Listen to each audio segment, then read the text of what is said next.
Deb. Well, good morning, Professor Toswell. James. Hello. Morning, Deb. Something really special has arrived at the archives this morning, and I thought you might like to take a look. Seriously cool. This is the manuscript that my family's paying for, is it? Correct. This is very cool. Okay. My father died just over a decade ago, and my mother decided about a year ago that she wanted to give some money to Western because she was a Western student. And I wanted to do a manuscript because I'm a manuscript person. This is what I love. But my father was a hockey and football coach and that later became a guidance counselor. So these were not themselves obvious paradigms for medieval manuscripts. So it took me a while.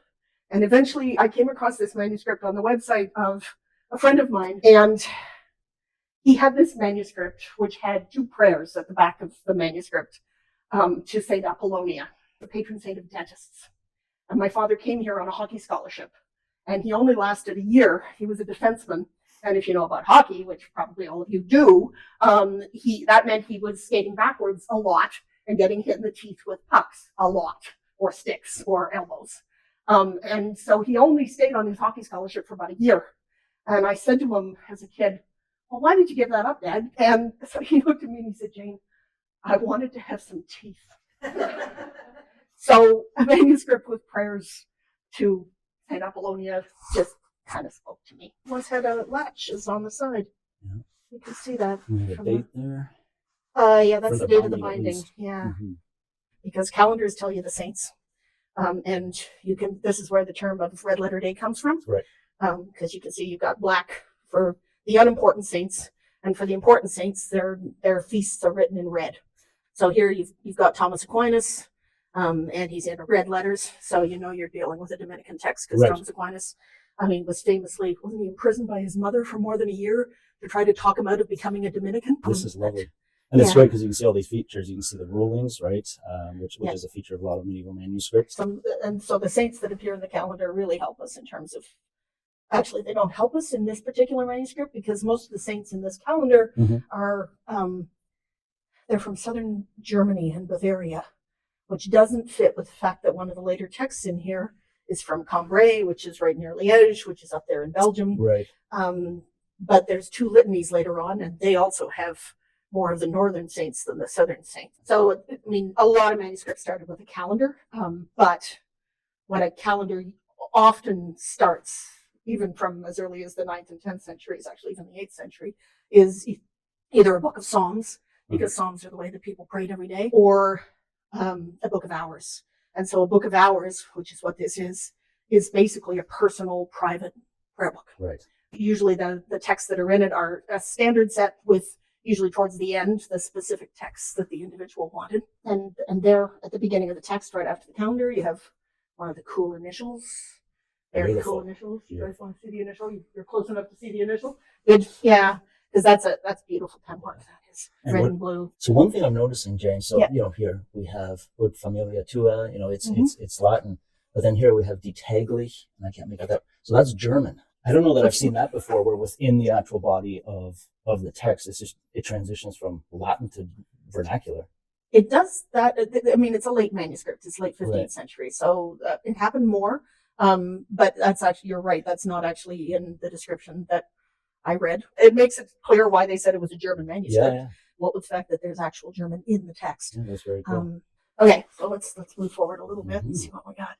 Because these are the two preliminary sets of texts, and then you have another nice initial D for the start of the actual book of hours. So you've got calendar, and you've got a very brief sort of memorials of saints. So the really critical saints that you were going to be referring to almost every day. Right. You got those prayers, right there at the beginning, and then you've got the run through the hours of the Virgin, the standard hours of the day that you would have in the 15th century, and obviously we've got lots of little marginal additions. Right. So are you thinking that would have been in subsequent centuries? Oh yeah. It's actually beautifully. It's all justified. It's a beautiful hand. That page is gorgeous. Absolutely.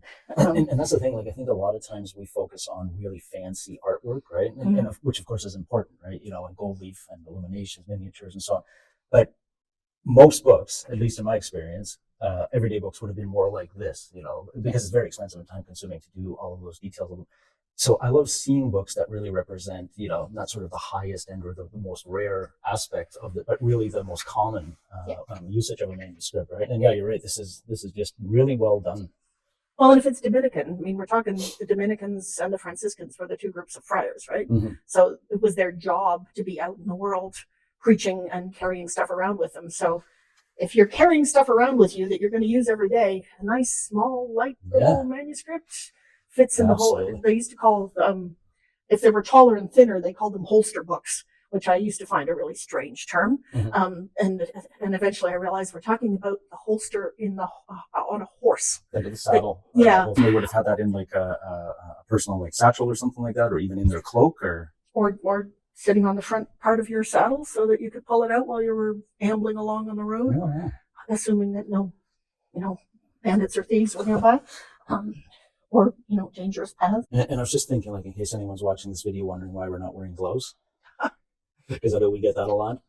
With manuscripts, actually, the sort of the practice is to use clean but bare hands, right? So the parchment actually seems to prefer it. Well, it's skin, so hands don't hurt it. But as I always tell students, the last thing you want to do before you use a manuscript is that. What do you call it? That hand wash stuff. Yeah, hand sanitizer. Yeah, the stuff that has dettol in it. Yeah. We don't want that anywhere near. As soon as I found out I was going to be doing this with you, I went and washed my hands. Oh, thank you. Very good. So here's a litany. You can see because it's in 2 columns.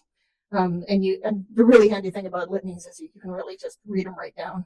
Augustine, Ambrose, Gregory, Nicholas, and again, Thomas is the very first. So that sort of screams, it's a Dominican book.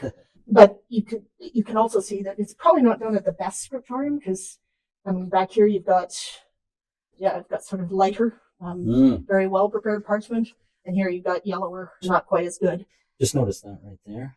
Yeah, you can see that. Yeah, that was actually done at the time that the manuscript was copied. Right. That the person who put in that initial hue noticed that was the wrong word.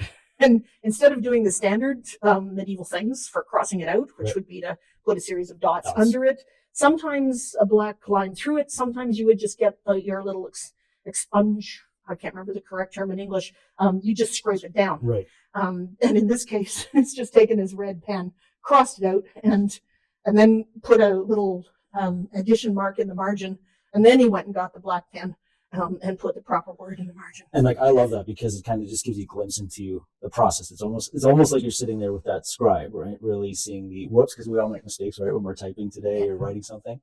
And, when you have more or less one shot to get it right, you have some options for erasing or fixing. What do? And this is great. Yeah. This is great. So whenever I see something like this, because I work with some other manuscripts, to me, that suggests that something about the type of ink that's being used there. Yeah, and luckily at Western we've got a bunch of chemistry professors and an anthropology professor or two who are interested in that kind of thing. And I suspect this manuscript will be in an MRI machine fairly soon.